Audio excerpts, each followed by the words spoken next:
నమస్కారం, వార్తలకు స్వాగతం. ముందుగా ముఖ్యాంశాలు. దావోస్ లో పాల్గొన్న సీఎం చంద్రబాబు నాయుడు. ఈ సందర్భంగా ప్రసంగం.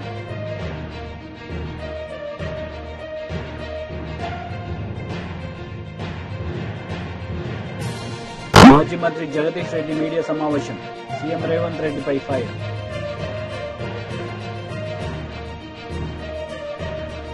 దావోస్ లో సీఎం చంద్రబాబు నాయుడు పాల్గొన్నారు. ఈ సందర్భంగా ఆయన ప్రసంగించారు. అవునా కాదా? That is the vision I have given. దానికి నేను మీ ఫైల్స్ మోసకపోయాను. మీరు గుర్తుపెట్టుకోవాలి. అంటే ఒక్కొక్క ఇంజనీరింగ్ కాలేజ్ ఫైల్ తీసుకొని, ఒక మెడికల్ కాలేజ్ ఫైల్ తీసుకొని, నాకేం అవసరం లేదు. ఢిల్లీలో వాళ్ళ దగ్గరికి పోయి వాళ్ళకు భోజనం పెట్టి డిన్నర్లు ఇచ్చి అడుక్కొని మీరు మాకు ఇవ్వండి ఇవి అని చెప్పాను. ఎందుకంటే ఫ్యూచర్ చూశాను కాబట్టి ఆ రోజు మీకు చేశాను అవన్నీ. రెండోది, మీరు చూస్తే ముఖ్యమంత్రులు అంటే పెత్తందారులుగా ఉంటాం. నేను బిల్ గేట్స్ని కలవాలా. నేను ఫోన్ చేసి అడిగాను అంబాసిడర్ని, minister I want to meet him అని. ఆయన ఎవరిని కలవడం లేదండి, మిమ్మల్ని కూడా కలవడు, రాజకీయ నాయకులతో నాకేం పని లేదంటున్నాడు అన్నారు. లేదు, నాకు పని ఉంది ఆయనతో, ఒక 10 నిమిషాలు ఇమ్మనండి అన్నా. సరే, అవసరమైతే మీరు రండి, కాక్టైల్ పార్టీ ఉంది, అందులో జాయిన్ కామన్నారు. నేను వచ్చి కాక్టైల్ పార్టీకి వచ్చి నెక్స్ట్ డే పేపర్లో హెడ్లైన్స్ వేసి ఈయన కూడా పార్టీలో చేరిపాడని.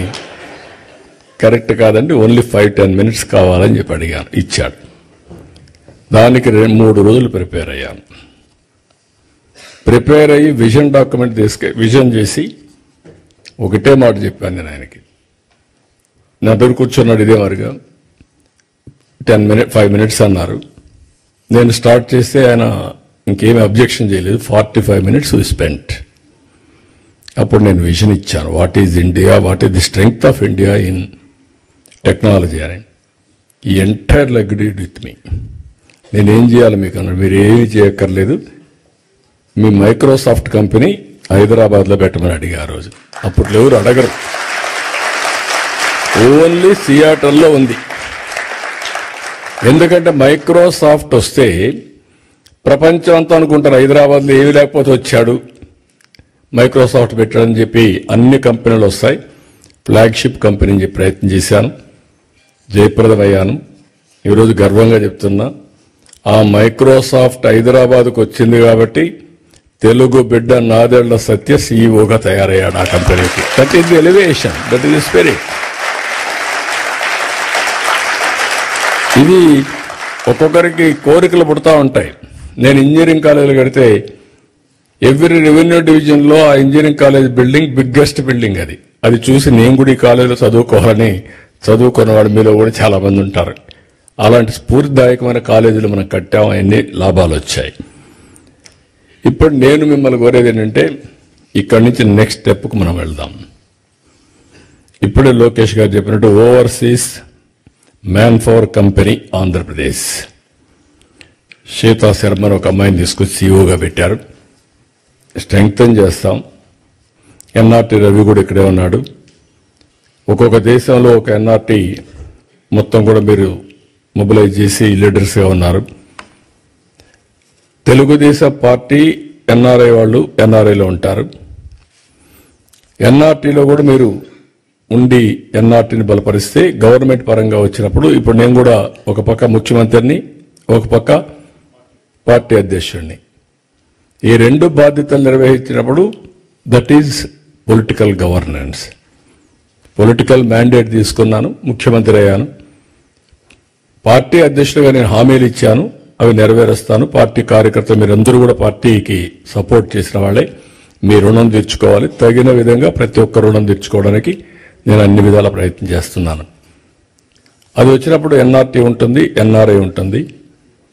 మూడోది, ఈ 2 చేసిన తర్వాత ఏ విధంగా మిమ్మల్ని ప్రమోట్ చేయాలని ప్లానింగ్ చేయాలి, ఎంపవర్ చేయడానికి. ఎప్పుడు కూడా నిరంతరం ఒక పని జరిగిందంటే ఆ పని చూసుకొని మీరు ఆనందపడిపోతే మీరు అక్కడే ఉంటారు. తూతూగా అంటే ఇన్ ది సెన్స్ ఒక అవకాశం వచ్చింది ఉపయోగించుకున్నారు అక్కడికే సాటిస్ఫై అయితే కరెక్ట్ కాదు. అట్లా కాకుండా మనం పవర్ఫుల్ కమ్యూనిటీ, పవర్ఫుల్ వ్యక్తులు కావాలంటే నిరంతరం ఆలోచించాలి, శ్రమ చేయాలి. నేను అందుకే రాత్రి కూడా ఒక అర్ధగంట నాకు టైం దొరికితే రామ్మోహన్ నాయుడు కూడా గట్టిగా చెప్పాను. నేను చెప్పాలని చెప్పా. ఫ్లైట్లో వచ్చాడు. ఫ్లైట్లో వస్తే ఒక గంట చెప్పాను ఏమేం చేయాలి, ఎట్లా చేయాలి. మీకు యంగ్స్టర్స్ మీకు అవకాశం వచ్చింది. అతి చిన్న వయసులో నువ్వు కేంద్ర మంత్రి అయ్యావంటే అది ఒక అవకాశం వచ్చింది. ఈరోజు ఆ అవకాశాన్ని అందిపుచ్చుకొని ప్రజలకు శాశ్వతంగా మెరుగైన సేవలు చేయడానికి మీరు ప్లాన్ చేయాలి. ప్రజల తాగునీటి అవసరాలను తీర్చేందుకు అధికారులు చొరవ చూపాలని అమీన్పూర్ మండల బీజేపీ అధ్యక్షుడు ఈర్ల రాజముద్రాజ్ డిమాండ్ చేశారు. ఏం జరిగింది? నువ్వు చెప్పిన ప్రకారం మేము ముందుకు పోయినాం కదా, మళ్ళీ ఎందుకు వాళ్ళు ఇబ్బంది పెడతారు? ఏమైంది సార్ చెప్పండి. పని కావాలి, మాకు ఎంత రెస్పెక్ట్ ఇస్తామో మేము అంతకంటే డబల్ ఇస్తాం. కానీ తేడా వస్తే మాత్రం నేను అసలు ఊరుకునే పరిస్థితి ఉండదు. ఎందుకంటే ఎవరికైనా కడుపు ఉంటుంది, ఎవరికైనా ఉంటుంది. మాకు పని కావాలి, 15 దగ్గర ₹1 తప్పిస్తామే దండం పెడతామంట. మునుగోడు శాసనసభ్యుడు కోమటిరెడ్డి రాజగోపాల్ రెడ్డి గారిని జూబ్లీహిల్స్ లోని వారి నివాసంలో మర్యాదపూర్వకంగా కలిసిన టీపీసీసీ ప్రధాన కార్యదర్శి డాక్టర్ అద్దంకి దయాకర్ అన్న.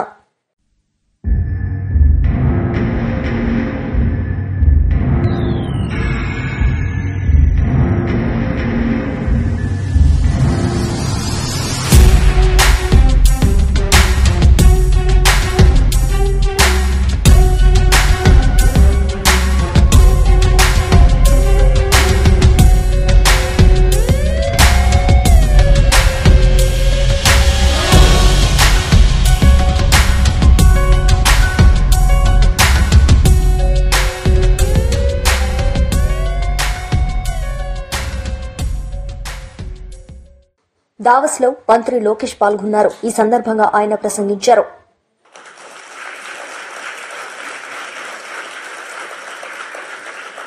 బాబు గారు 4సారి ముఖ్యమంత్రి అయ్యారు. కానీ రాము అన్నట్టు మా అందరికన్నా స్పీడ్. సో రాము అడిగాడు, అన్నా నువ్వు ఢిల్లీ ఫ్లైట్లో వస్తున్నా అంటే, డోస్ నీకు జాలేరా, నేను వద్దా ఫ్లైట్లో, నేను బాంబే నుంచి వస్తానని చెప్పా. కరెక్ట్ గా విఐపి లాంచ్ లో దిగిన తర్వాత అడిగా రాముని, ఎలా ఉందిరా ఫ్లైట్ అంట, అన్న పడింది నాకు అన్నాడు. అంటే చంద్రబాబు నాయుడు గారు ఒక సోర్స్ ఆఫ్ ఎనర్జీ. ఆయనకి చాలా అద్భుతమైన ఐడియాస్ ఉంటాయి. ఆ ఎనర్జీలో మనం ఎంత నింపుకుంటాం అనేది చాలా చాలా ఇంపార్టెంట్. కానీ ఒక్కసారి చంద్రబాబు నాయుడు గారి జీవిత చరిత్ర చూస్తే అనేక ఇబ్బందులు ఎదుర్కొని పైకి ఎదిగిన వ్యక్తి. కేవలం రాజకీయాల్లో కాదు, ఈజ్ అ సీరియల్ ఆంటర్‌ప్రెన్యూర్. ఇక్కడ చాలా మందికి తెలియదు ఆ విషయం. ఇక్కడ మీలో చాలా మంది ఆంటర్‌ప్రెన్యూర్స్ అవ్వాలనుకుంటున్నారు. ఆయన సుమారుగా 4 కంపెనీలు స్టార్ట్ చేశారు, 3 ఫెయిల్ అయినాయి. 4వది హెరిటేజ్ ఫుడ్స్. 3 ఫెయిల్ అయినాయని ఆయన ఏనాడు బాధపడలేదు, ఇబ్బంది పడలేదు, ఇంట్లో పడుకోలేదు. 80% సక్సెస్ అవ్వాలని ఆయన వెళ్ళారు. రాజకీయాల్లో మనం చూసాం, ముఖ్యమంత్రిగా దేశం మొత్తం ఆయన వైపు చూసే విధంగా నాయకుడిగా ఆయన ఎదిగిన, రాజకీయాల్లో హైస్ ఉంటాయి, లోస్ ఉంటాయి. ఆయన ఎప్పుడూ ఆయన హైని లో ఎటు తీసుకున్నారు అట్టనే తీసుకున్నారు. వాస్తవంగా మాకు లోయెస్ట్ పాయింట్ బాబు గారిని అరెస్ట్ చేసినప్పుడు, బహుశా ఇక్కడున్న అందరు కూడా అది మన జీవితంలో లోయెస్ట్ పాయింట్. నేనున్నాను అక్కడ, నేను చూసా. ఆయన ఎక్కడ అధైర్యపడలా. చూశారు, జడ్జి వైపు కూడా నవ్వుతా చూసి నడుచుకుంటూ వెళ్ళారు. ఎక్కడ అధైర్యపడలా. 52 రోజులు ఆయన బంధిస్తే మేము వెళ్ళేవాళ్ళం ములాఖాత్కి. మళ్ళీ అక్కడ కూడా మాకు అక్షంతలు పడేది. మొత్తం ఆయన చదివేసేవారు డాక్యుమెంట్లు, నోటింగ్స్తో సహా మాకు చెప్పారు, ఇక్కడ మీరు వీక్గా ఉన్నారు, ఇక్కడ చూసుకోండి, ఇక్కడ జాగ్రత్తగా ఉండండి. ఎప్పుడు అధైర్యపడలా. ఆయన బయటకు వచ్చిన తర్వాత కూడా ఒక సింహం లాగా వచ్చారు. ఆ విజువల్స్ మనందరం చూసాం. ఇది మీ అందరికి ఎందుకు చెప్తున్నానంటే జీవిత ప్రయాణాల్లో మనందరం అనేక ఇబ్బందులు ఎదుర్కొంటాం. ఒక ఆంటర్‌ప్రెన్యూరియల్ జర్నీ అవ్వచ్చు, పొలిటికల్ జర్నీ అవ్వచ్చు, మనందరం అనేక ఇబ్బందులు ఎదుర్కొంటాం. కానీ నమ్ముకున్న దానికోసం అహర్నిశలు కష్టపడితే మనం ఆశించింది, ఆలోచించింది సాధించగలుగుతామన్న నిజం స్వరూపం గౌరవ ముఖ్యమంత్రి చంద్రబాబు నాయుడు గారు. ఎన్ఆర్ఐస్ అంటే నాన్ రెసిడెంట్ ఇండియన్స్ అంటారు. నాకు మటుకు మీరు ఎంఆర్ఐస్, మోస్ట్ రిలయబుల్ ఇండియన్స్. మీరు యూరోప్కి వచ్చి దశాబ్దాలైనా మీ మనసు ఎప్పుడు ఆంధ్ర వైపు ఉంటుంది. 2019 నుంచి 24 వరకు రాష్ట్రం దారి తప్పిందే, మనం అనేక ఇబ్బందులు ఎదుర్కొంటున్నాం, మన పరువు పోతుందని చాలా మంది నన్ను కలిశారు, నాతో మాట్లాడారు, నాకు వాట్సాప్లో మెసేజ్ పెట్టారు. వాళ్ళందరూ ఒకటి చెప్పా, కలిసిగట్టుగా పోరాడితేనే ఆ సైకోని మనం తరిమి కొట్టచ్చని. అది చేసి చూపించాం, కలిసిగట్టుగా సాధించాం. 93% కాదు రాము, 94% సీట్లు మనం గెలిచాం, 1% తగ్గించాం. అది మనందరి కృషి. ఆ 5 సంవత్సరాల్లో ఇక్కడున్న మీ అందరి సహకారంతో అనేక సంక్షేమ అభివృద్ధి కార్యక్రమాలు కూడా మనం చేశాం. అమరావతి ఉద్యమం కానివ్వండి. బీజేపీ లీడర్ మీడియా సమావేశం నిర్వహించారు. ఈ సందర్భంగా పలు అంశాలపై ఆయన మాట్లాడారు. అన్ని మోర్చాలు కూడా ఒక 1 year అయింది. 365 రోజులు పూర్తి చేసుకున్నాము అన్ని మోర్చాలు. ఈ రోజుకు 366వ రోజు. ఈ రోజే ఓబీసీ మోర్చా ఈ డైరీని కూడా రిలీజ్ చేయడం చాలా సంతోషం.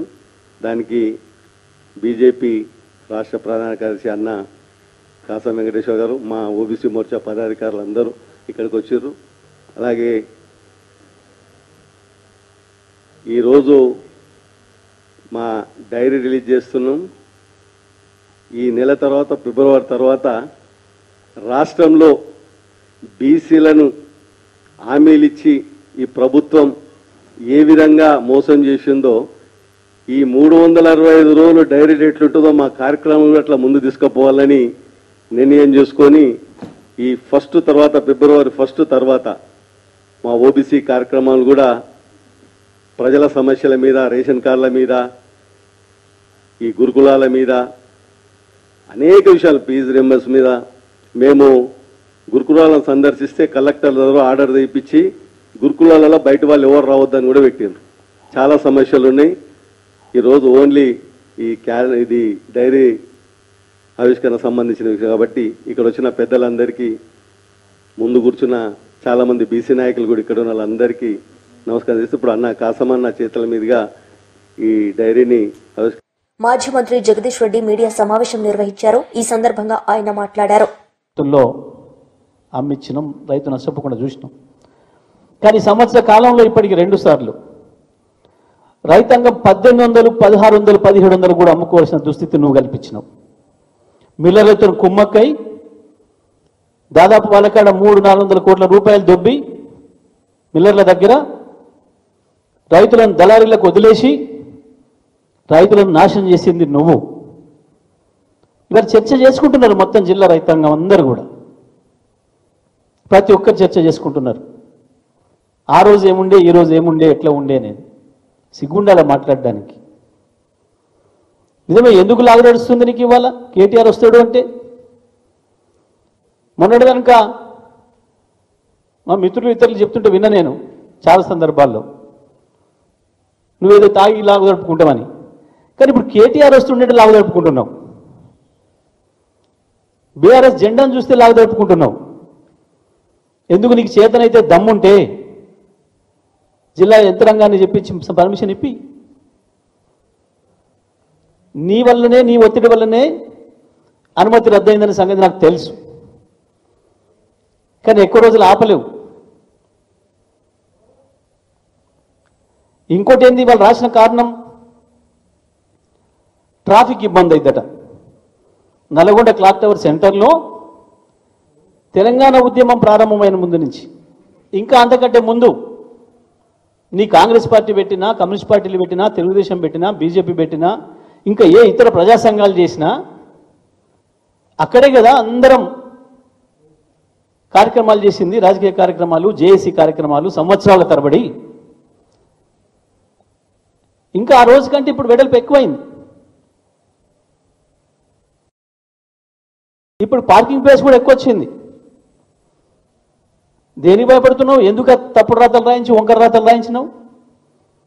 అయినా ఇంకో మాట కూడా అడుగుతున్నా నేను, ముఖ్యమంత్రి, డిప్యూటీ సీఎం, ఇతర మంత్రులు ఇక్కడ హైదరాబాద్ నడిబొడ్డులో ఈడీ ఆఫీస్ ముందర ధర్నా చేయడానికి అనుమతి వస్తుందట, ట్రాఫిక్ ఇబ్బంది లేదట. రాజ్భవన్ దగ్గరికి కిలోమీటర్ కొద్దీ పాదయాత్ర చేసుకుంటూ ఇంతమంది హంగామాతోని సెక్యూరిటీతో పోయి చేస్తే ఇబ్బంది కాలేదట ప్రజలకి ధర్నాలు చేస్తే. కేవలం నల్గొండ క్లాక్ టవర్ సెంటర్లో బీఆర్ఎస్ పార్టీ రైతుల తరఫున కేటీఆర్ గారి ఆధ్వర్యంలో ధర్నా నిర్వహిస్తే దానికే ట్రాఫిక్ ఇబ్బంది అయిందట. హైవే మీద వచ్చిపోయే వాహనాలకు ఇబ్బంది అయిందట. ఆర్ఎండ్బి సెంటర్ నల్గొండ క్లాక్ టవర్ చౌరస్తాలో ట్రాఫిక్ ఇబ్బంది అవుతారు. ఇది కారణాలు. నవ్వుకుంటున్నారు ప్రజలు నిన్ను చూసి, ఏ రకంగా భయపడుతున్నావు నువ్వు. ఇక జిల్లా అభివృద్ధి గురించి మాట్లాడుతున్నావు, నా గురించి మాట్లాడుతున్నావు. దమ్ముందా? నిలబడతావా చర్చకు? నాతో కూడా అక్కర్లేదు. వాస్తవానికి నల్గొండలో నిన్ను ఓడగొట్టిన ఎమ్మెల్యే మా భూపాల్ చాలు, లేదా నల్గొండ జిల్లాలో 12 నియోజకవర్గాల్లో ఎక్కడైనా సరే మా గత శాసనసభ్యులు చర్చ చేయడానికి సిద్ధంగా ఉన్నారు.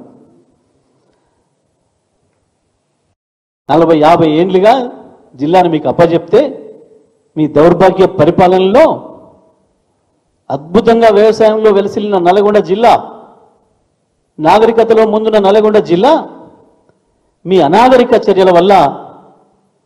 మాజీ మంత్రి బొత్స సత్యనారాయణ మీడియా సమావేశం నిర్వహించారు. ఈ సందర్భంగా ఆయన మాట్లాడారు.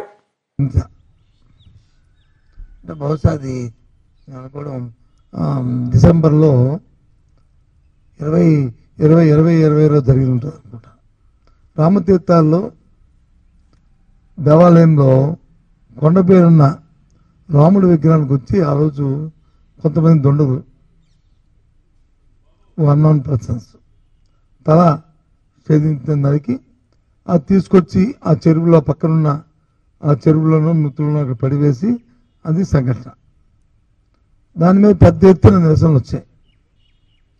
ప్రజా సంఘాలు కానీ, ఆధ్యాత్మిక సంఘాలు కానీ, హిందూ తత్వాలు కానీ, పెద్ద పెద్ద మత సంబంధించిన వారు కానీ, పెద్దలందరూ కూడా, సాక్షాత్ అన్ని పార్టీలు, రాజకీయ పార్టీలు అందరూ కూడా దాని మీద స్పందించారు. మేము కూడా దాన్ని పూర్వపరాలు తీసుకుంటూ దాని మీద తక్షణమే ఎవరైతే చేశారో వాళ్ళని చర్య తీసుకోవాలని చెప్పి మేము కూడా డిమాండ్ చేస్తాం. తదుపరి అప్పుడున్న పోలీస్ అధికారులతో ఒక కమిటీని కూడా, ఒక ఎంక్వైరీకి ఒక కమిటీ కూడా, ఒక 3 అధికారులతో కమిటీని కూడా వేయడం కూడా జరిగింది. వాళ్ళు కూడా పర్యవేక్షించారు. ఫైనల్గా ఏం తేల్చారంటే ఒక వ్యక్తిని మీద ఈ అభియోగాన్ని ఆపాదించి ఆ వ్యక్తిని చేటు కింద పెట్టి మిగతా వాళ్ళని ఇన్వెస్టిగేషన్ చేస్తున్నాము ఇంకా అని చెప్పని ఆ వ్యక్తిని ఇంట్రాగేట్ చేసి ఛార్జ్ షీట్ పెట్టడం జరిగింది. ఛార్జ్ షీట్ పెట్టారో లేదు ఇంకా ఐ డోంట్ నో, ఇంకా నాకు ఐడియా కరెక్ట్గా నాకు ఐడియా లేదు. జరిగింది. సంఘటన జరిగి ఎన్నాళ్ళు అయింది? ఇప్పటికి దగ్గర 3 సంవత్సరాలు, 2.5 సంవత్సరాల పైన అయింది. మొన్నటి రోజున ఆ కేసులో ఉన్న ఎవరైతే ఏటుగా ఉన్న వ్యక్తికి సాక్షాత్తు ఆ దేవస్థానం ఎవరైతే వంశపారంపర్య మరి చైర్మన్గా ఉంటున్న అశోక్ గజపతి చేతి మీదుగా స్థానిక ప్రజాప్రతినిధులు అందరూ కలిపి 5 లక్షల రూపాయలని ఎవరైతే ముద్దాయిగా ఉన్న వ్యక్తి ఉన్నారో అతనికి ఇవ్వడం జరిగింది. ఆ డబ్బు కూడా ఎవరిది? పార్టీది కాదు, ముఖ్యమంత్రి సహాయ నిధి నుంచి. అయితే మీరెందుకు ఇప్పుడు మీరు మాట్లాడుతున్నారంటే నేను అడుగుతుంది ఒకే ఒక్క ప్రశ్న సూటిగా ఈ ప్రభుత్వాన్ని. బీఆర్ఎస్ లీడర్ మీడియా సమావేశం నిర్వహించారు. ఈ సందర్భంగా ఆయన మాట్లాడారు. ఏదైతే రైతులకు హామీ ఇచ్చినాడో రుణమాఫీ చేస్తామని చెప్పిండు, రైతు భరోసా ఎట్లాంటి ఆంక్షలు లేకుండా 15,000 రూపాయలు ఇస్తాని, అదేవిధంగా రైతులకు సంబంధించినటువంటి అనేక హామీలు ఇచ్చినటువంటి రేవంత్ రెడ్డి ఇవాళ ఆ హామీలు ఎందుకు నెరవేర్స్తలేవు అని అడగడానికి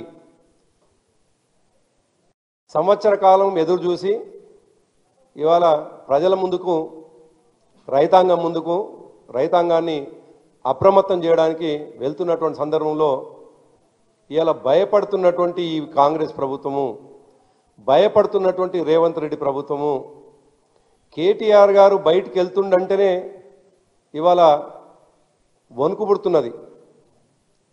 కేటీఆర్ గారు ప్రజలకు మీరిచ్చినటువంటి హామీలని గుర్తు చేస్తుండంటేనే వాళ్లకు ఒక విధమైనటువంటి భయం కనిపిస్తున్నది. అటువంటి సందర్భంలో మొన్నటికి మొన్న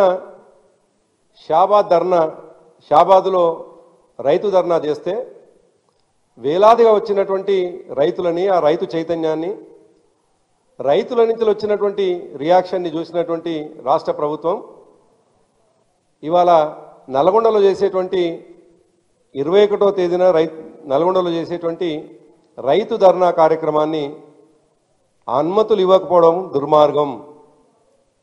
నిజానికి ఎప్పుడు మేము దీక్షలు చేద్దామన్నా, ఎప్పుడు ధర్నాలు చేద్దామన్నా కోర్టులను ఆశ్రయించే పరిస్థితి. గతంలో మహబూబాబాద్లో ధర్నా చేస్తామంటే కూడా ఆంక్షలతో కూడినటువంటి ఆనాడు వాళ్ళు ప్రభుత్వమేమో అనుమతులు నిరాకరిస్తే చివరికి కోర్టుకు వెళ్ళి అనుమతులు తీసుకొచ్చేటువంటి పరిస్థితి. చివరికి వాళ్ళ నల్గొండ రైతు ధర్నా కూడా, నల్గొండలో నిర్వహించాల్సినటువంటి రైతు ధర్నా కూడా ప్రభుత్వం అనుమతి నిరాకరిస్తే ఇవాళ కోర్టుకు వెళ్ళాం. మాకు కోర్టులపైన నమ్మకం ఉన్నది, చట్టాలపైన నమ్మకం ఉన్నది.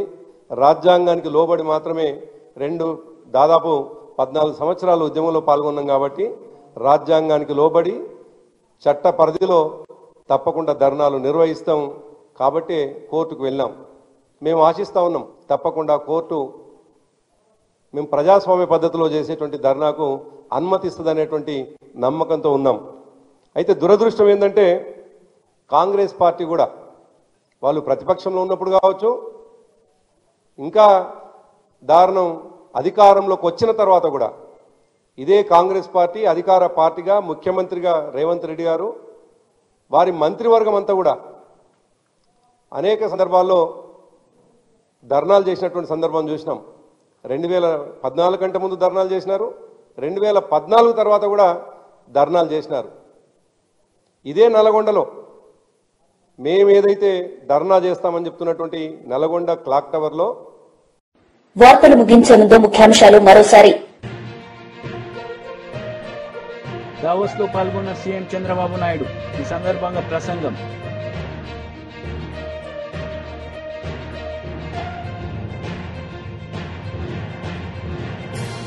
మాజీ మంత్రి జగదీష్ రెడ్డి మీడియా సమావేశం.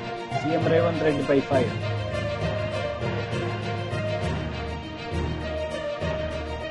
ఈ వార్తలు ఇంతటితో సమాప్తం. తిరిగి ప్రసారమయ్యే వార్తల్లో మళ్లీ కలుద్దాం. అంతవరకు సెలవు. నమస్తే.